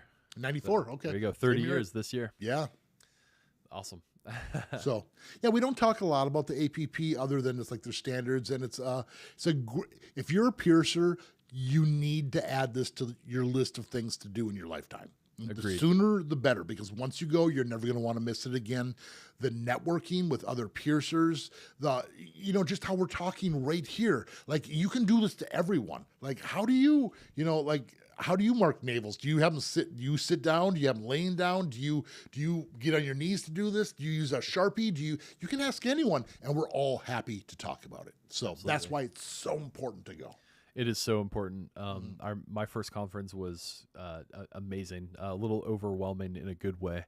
There's just so much good info there, and especially if you've never been, it's one of the most amazing experiences, because there really isn't any place in the world where you're going to see that many piercers in the same spot talking From all over the world. All over the world, yeah. I think there were like 17 countries represented or something like that this year. It was really cool, so highly recommended. Yep. Chip chimed in about the surface anchor, Yes. the 17-year-old one, and it was a sternum one. Okay, Pretty cool. interesting. That's really rad. Yes. CBT Streams says, how do you get rid of the smell in your nose from nostril piercings? You're not picking your nose enough. No. I don't know why that comes out of it. I just think stuff's funny and I say it. I got to be careful. Anyways, that is septum stink, or jewelry stink, I should say. It's sebum, it's natural oils, dead skin cells. It all kind of absorbs a little bit or rests on the surface of that metal. Now, it's sometimes tough to get it off the surface of the metal, but it's easier to cover it with a pleasant smelling oil that's safe for the body. Like avocado oil, I guess. Yep. Peanut oil, as long as you're not allergic to peanuts. Olive oil is my personal favorite, because olive oil, number one, it smells good. It's really good for the skin. And it masks and covers that smell up. The good news is no one generally can smell it. But I mean, if it's bad enough, someone could. But how would you? Oh, that stuff is nasty. For sure. Dead feet in your nose. Fun. But yeah, natural cooking oil of some sort, and just rub that into the metal, and it'll disappear for you. Absolutely. I also find that like regularly exfoliating helps, getting rid of the dead skin on your nose and around your face. Can keep it from getting trapped in your nostrils. So skincare helps with that, for sure. Just don't try not to get it, especially not if it's healing, but you definitely want to go around it and not necessarily on it. And as far as all piercings go, metal seems to attract that funk the easiest, and it sticks to the metal. When you have something like glass, it's still going to get around there, but it's easy to clean the glass off. When you have stuff like bone, horn, or wood, it absorbs that smell and generally doesn't stink very much and keeps it out of there. So awesome. Yep. Barbara says, hey everyone, sending happiness and love to all. Thank you. I feel that. That's very nice. Yes, and Angela is hanging out with us for the first time. Sweet. So thank you so much for coming. I'm sorry, what was that? Oh, I said thank you so much for coming. Yes, thank you. Kai, so they were talking, they said that, yes, my lip piercing healed in 4 weeks versus 6. I just got my gestrum changed today. My piercers are awesome. So it definitely sounds like that was a little bit too soon. There's no way you can possibly be healed, because the human body takes time to build up that scar tissue. Yep. It may seem healed, but it's easily irritated, agitated, or ripped. And once you get to the fully healed state, that's when you can be regular activities without doing damage to your piercing. That's the difference. So be careful. Yep. Yeah. So piercings heal from the outside in. So they can look and feel healed, but that fistula or that tube of scar tissue that goes through the piercing, that can still be really, really fragile. And even if it does look and feel healed initially, changing jewelry, or even, like I say, just getting it caught on something or anything along those lines. Spinning and rotating. Yeah, absolutely. That alone. Yeah. Yep. So 4 weeks is absolutely, even if you looked and healed, you are most likely not healed. Lip piercings typically take about 2 to 3 months to heal, sometimes a little bit longer, depending on it. Yeah. But yeah. Don't get us wrong. We're happy it's doing good for you. Yes. But just be careful. Agreed. Yep. Ernie says, possibly an annoying question, but how early should I come in for my appointment? The website says to come in early enough to pick out jewelry and do paperwork, but I don't know how long that is. So yeah, we'll just have you come in right at the time of your appointment. Yeah. I believe the website says please arrive at the start of your appointment time, no earlier or later. I will double check to make sure that we didn't miss any other spots that tell you to come in early. Because we ask that you come in right at your appointment time. Yep. Sometimes we can let you in maybe 5 minutes early or something like that. But we basically, like, when you come in for your appointment, you're with me that whole time. And I can't be dealing with other people. We don't have receptionists and things like that. So your appointment is with me. And then once you're done getting pierced or whatever you're done, you move on. And then we can let the next person in. So that's why you need to show up basically at that time. Yep. Awesome. See you soon. Yeah. Can't wait. Bloodlust, who is the piercer, is asking a question. What about piercing the nose / helix with a ring? I refuse to do so, but the other piercer in the shop disagrees with me. Everyone's going to have their opinion. They're wrong. We're right. Okay. The reason why is movement. Okay, the ring is going to spin and rotate. You're going to put this in a nose where it has a mucous membrane on the inside, which keeps it lubricated. Now, if you could promise me that it won't spin with all that lubrication on there and that you won't ever get any crusties, we should be fine. But you can't make that promise, so therefore, they take way longer to heal. And I'm willing to bet they get way more bumps on their nose than you do. Yeah, it's definitely most likely true. I was just going to say it's definitely possible to heal a helix or a nostril piercing with a ring. I know there are a lot of piercers out there that will do helix or nostril piercings with rings if the jewelry is a very large diameter, but that it's usually such a large diameter that people aren't interested in getting pierced with something that big. Stick to your guns. Stick to your ethics, and what's going to happen is in the long term, customers are going to realize your stuff heals better and you really care. Sometimes people will go to him like, oh, go to him because he's just going to put the ring in and that's ultimately what I want. But after about 3 months and they have that giant bump on there and it's sore and it won't heal and they take it out, you're the one person they're going to be thinking of. They're going to redo it like, he actually told me I should do this. He might know more. Or she might know more, or whoever, So that's the way I would attack it. They chimed in and said, he was my mentor, so I'm sure there's a quote, she doesn't know more than me complex. Sometimes that happens, but I mean, even the mentor can be taught. The teacher is not always the teacher. The teacher can be the student. Absolutely. And that's one of the fun things about getting an apprentice is the amount of stuff you're going to learn while teaching that person. It's true. And I mean, as time goes on, we learn more, techniques evolve. I think like ultimately if a teacher stops learning, then like when they hit a certain point, I think that's a huge problem. In any, not just in this industry, but in any context. 'Cause once you get past a certain point, it's like, oh wow, we've advanced beyond this knowledge. You know what I mean? Yep. And if you went to APP, you're going to find there's a lot of people with gray hair there. It's true. we never stop learning. The people that go to the APP generally are the people who care the most and want the most for the education and become the best piercer they possibly can. So never, ever, ever stop learning. I mean, every profession should be that way. You know, once you have that knowledge, it's not like there's no new technologies ever coming in. There's no better methods. Like, I've been piercing septums 29 years a certain way, and this last year, I completely changed. I don't even do the same method anymore. Done. Moving on. Evolving. Yep. Yep. Shout out to the telescope method. Damn right. Love Yeah, it. it's fun. It really does work. I'm glad you liked it so much and it's working for you. Septums are so tough. It's tricky, but luckily I have a big enough hand and just that little pinky pierce. That's all it is. Septum's pierced. Yep. Septum's pierced. Patch Smith said, "For my septum, I noticed that when I switched from titanium to gold, the septum smell went away." Interesting. Very interesting. I wonder if that sebum's more likely to stick to titanium than it would be a gold, because gold is probably going to be less porous than the titanium because you get more of a polish on there. Is that Maybe? Yeah, I was thinking it might be polish related. It might be polish related. Maybe the titanium. There are different grades of titanium, but you can get gold way smoother than titanium. That is also true. Yeah, that is also true. That's an interesting point.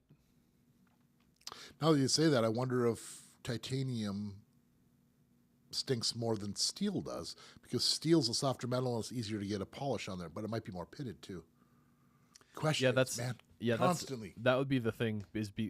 What I'm thinking with gold is, the polish is better, but it's a softer metal, so is it more porous and therefore has like more craters for things to build up in. Yeah. So I don't know the answer to that question or why that. You might be onto something. I've never really considered that before. Cool. Thanks for chiming in. Lucky says, "Whoa, never seen y'all at this time. I'm about to have dinner. What did y'all have?" Leftovers. Yeah, there you go. Yeah. It was kind of boring. I mean, a little macaroni and cheese, a little ground beef mixed in there. It's just to hurry up and eat. We were going to go to like a little family diner, but we ran out of time. We needed to see you guys. Yes, I have had nothing actually. Yeah, I ate this morning, but unfortunately, we just had a lot of stuff to do today. Time got away from me, so we weren't able. What are you having for dinner? Man, I think I have some beef stew, leftover beef stew at home. Okay. That I'm pretty excited about. I made some protein pasta. I've got all kinds of stuff. So yeah, we'll see, but also leftovers. Yep. Cool. Well, thanks for hanging out with us. I will say this: I got some sweet potato pie in the fridge. Oh, ooh, there you go. That's funny. Cool Whip. Luna says, "Hi. Which places can the UFO be done in the ear? Is it only one location?" It's the one location where it's that specific location is titled UFO because it's an orbital. Orbitals can be done in conch piercings, the helixes. You can kind of connect certain things. I've done an orbital in a tragus before that was big enough. Not recommending that one though. Can you just explain what an orbital is for anyone that doesn't know? Sure. Can you pull up a picture while we do this? Sure. An orbital is like an industrial piercing where you have the bar going across your ear, but you're not using a straight bar, you're using a ring. So you pierce at two different angles. So you connect this one. Yeah, you'll see. Okay, of course, a conch piercing comes up right away. That's an actual orbital. You see how it's two holes connected by one ring and they had a nice flat spot on their ear. This fit and healed perfectly. So this is what an orbital is. And then the UFO is just a specific area. Is there any other orbitals that pictures? Can you scroll down a little bit? Is there any other helix piercing? Maybe type in conch orbital for me. Just so you can see what that would look like. They're just going to give a ring around the conch. Damn it, I knew it. Give me a real conch orbital. Everyone's got their fingers crossed for us, right? We're looking. None of them are real? This is just so disappointing. Let me see if maybe... There's one. The one with the big round go the left, second one in. Down. Yeah. Well, no, that's actually a helix. Scroll down. That yellow frame one. No, I thought it was. I saw it a second ago. There it is. It just disappeared again. Okay, center, left. There. Yeah. That is a conch orbital, where you put a large ring in the upper conch to lower conch. Dan Yeah. Brown pierces. Good job, Dan Brown. That's cool. Yes. So those are orbitals. UFO is, like I said, it's a specific area. You can get creative if you have different folds and things in your ear. But yeah, that's what that's all about. Yeah. Just like the normal industrial is called a scaffold industrial because you use scaffolding to go up buildings for construction. Sometimes you have vertical industrials, a tragus to conch industrial, and that one is just called a UFO orbital. All right. Yes, indeed. We probably have another 10, 15 minutes left, don't we? Yeah. Yeah, that went that. quick tonight. Yes, it did. Let's see. Garlic Butter said, just got my nips pierced. It was so painful. Looks sick, though. Totally worth it. God, I love nipple piercings. I'll have mine forever. I know that for sure. Yeah, me too. Yep. Me too. Neon Orange says, hello from Colombia. From Colombia. That's Colombia. cool. Very cool. So how is it in Colombia right now? I mean, as far as the weather then, is that summerish time? I have no Is idea. that where they're entering summer? Does it, I don't know how that the whole hemisphere things work. So we're on the northern, they're on the southern, but do you have to be on the opposite side, like Australia's? Beats me. It is the dry season right now. It's the dry season. So I don't know what exactly that means. It's not wet. It has no distinct seasons. Really? Yeah, it's located on the northern part of South America. I'm so jealous. Yeah, pretty That cool. sounds- It says weather conditions don't vary in big scales. Just there's a dry season and a wet season. It's Well, like we're glad you're here. yes, Wow, cool. cool. Thanks for hanging out with us. Yeah.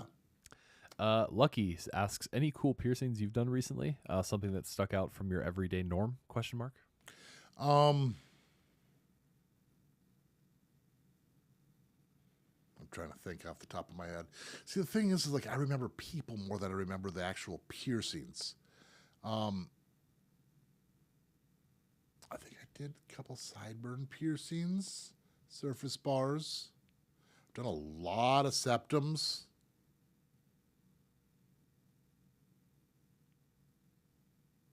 It's just cool people. I wish I could remember the actual piercings.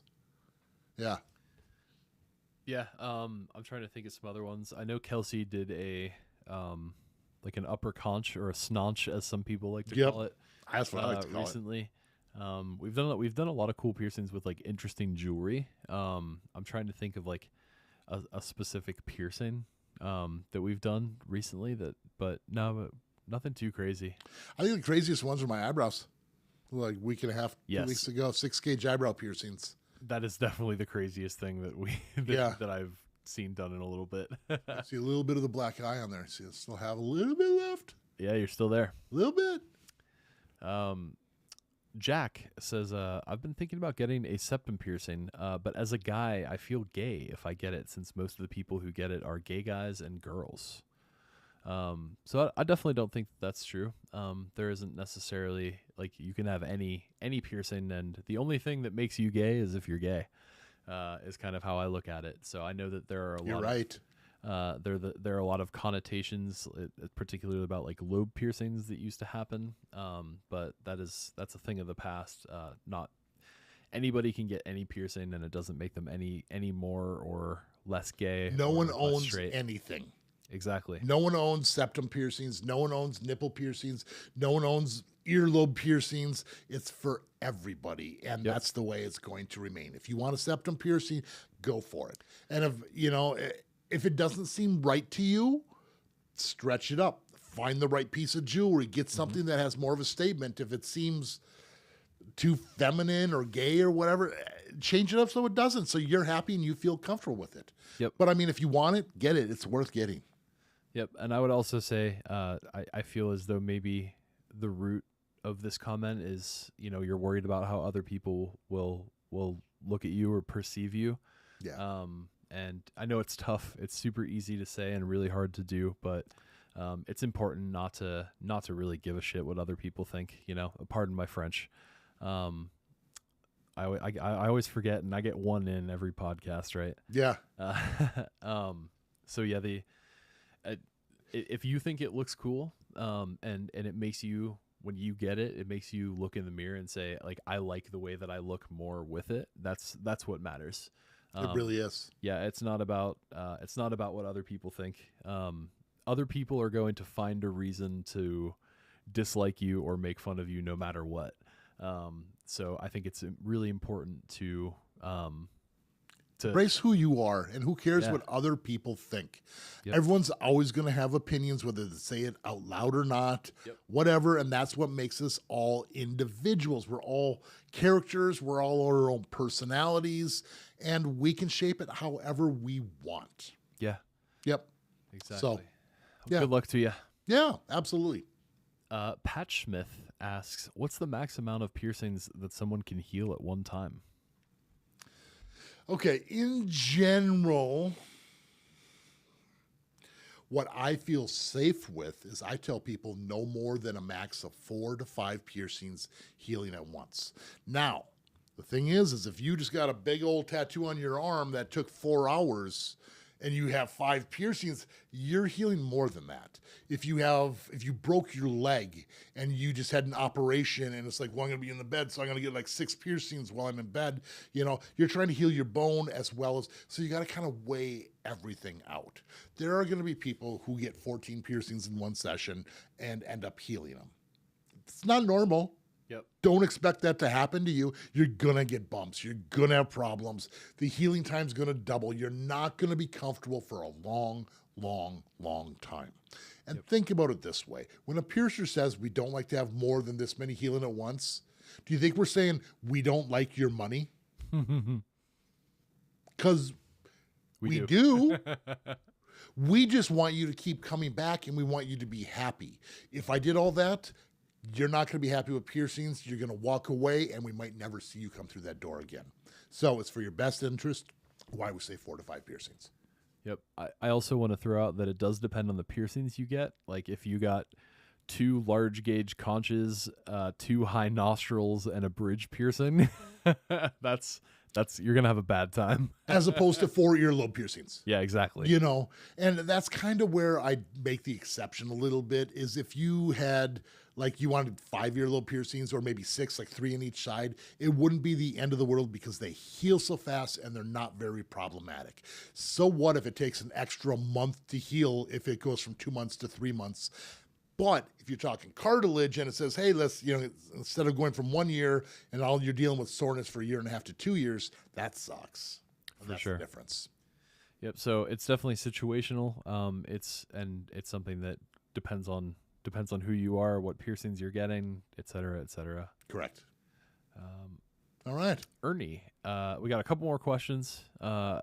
Let's see. Ernie says, what diameter ring do you recommend for a Helix orbital? I had a 10 millimeter ring, but it was a clicker and I found that it spun too much. I think a captive bead ring would look better, or would be better. It got ripped out when I took a spill down some stairs and landed on my head.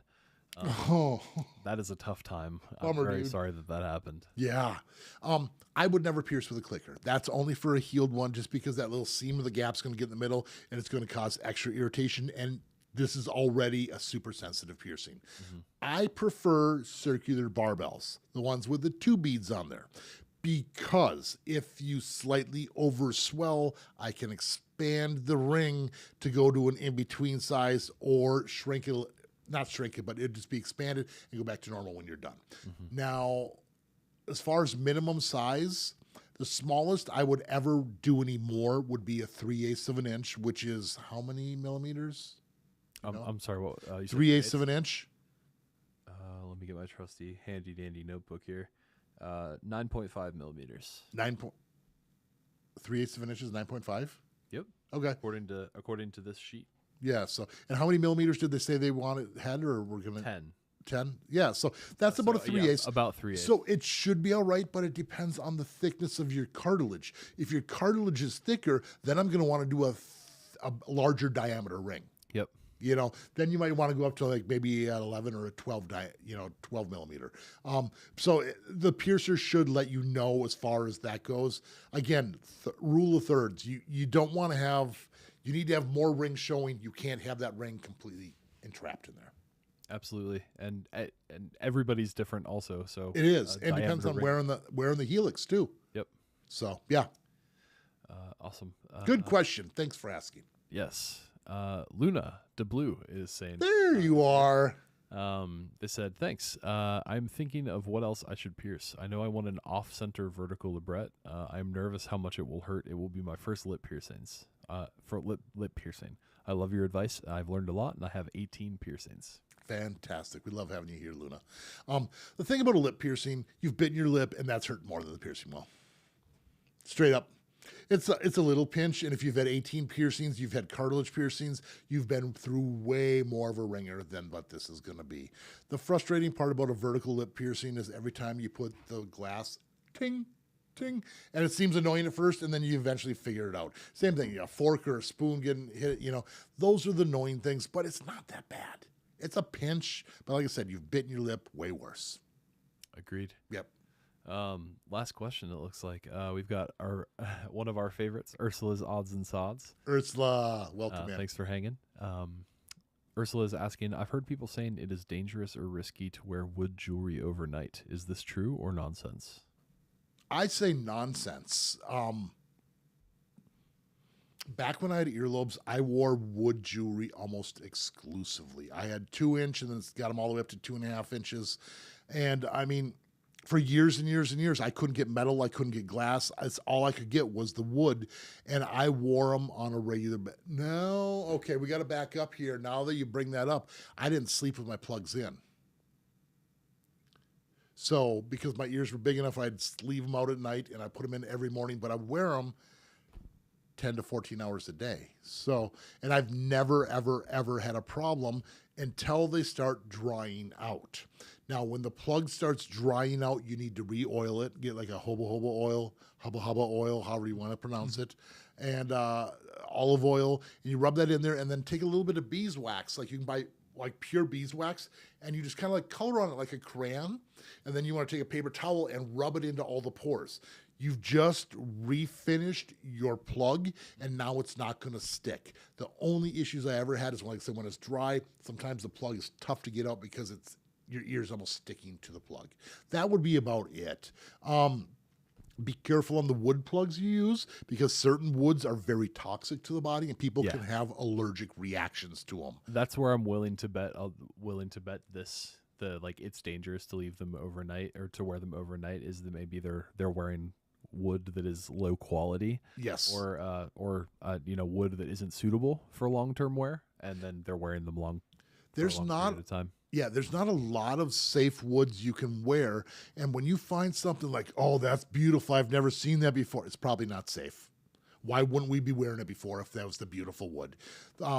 There's a company called Omerica Organics, Omerica.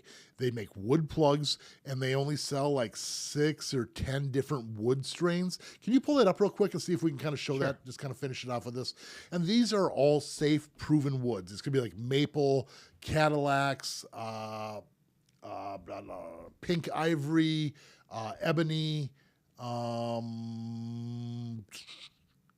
things like that. And they make really, really, do they have the types of wood? See, here's like bloodwood, granadillo, osage, or pink ivory, bloodwood.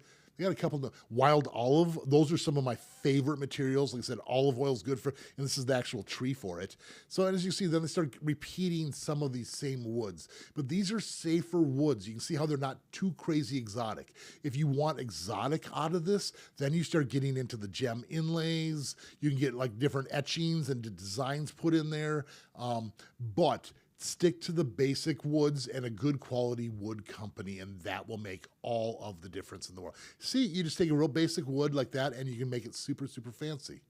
So that's what I'm going to suggest. And a lot of people also say, don't wear the wood in the shower. I've always worn my wood plugs in the shower. They're trees. They transfer water through them. If they were properly wet sanded and treated, it's not going to really matter at all. Not going to matter at all. I love wood plugs. I wish they would come back. Ugh, wood plugs. Yep. Should we end it there? I think so. Love you guys so much. Thank you for being here. If you haven't done it already, you see it coming here. Make sure you hit the like, hit subscribe, and of course, keep putting holes in your body. See you all in the next video.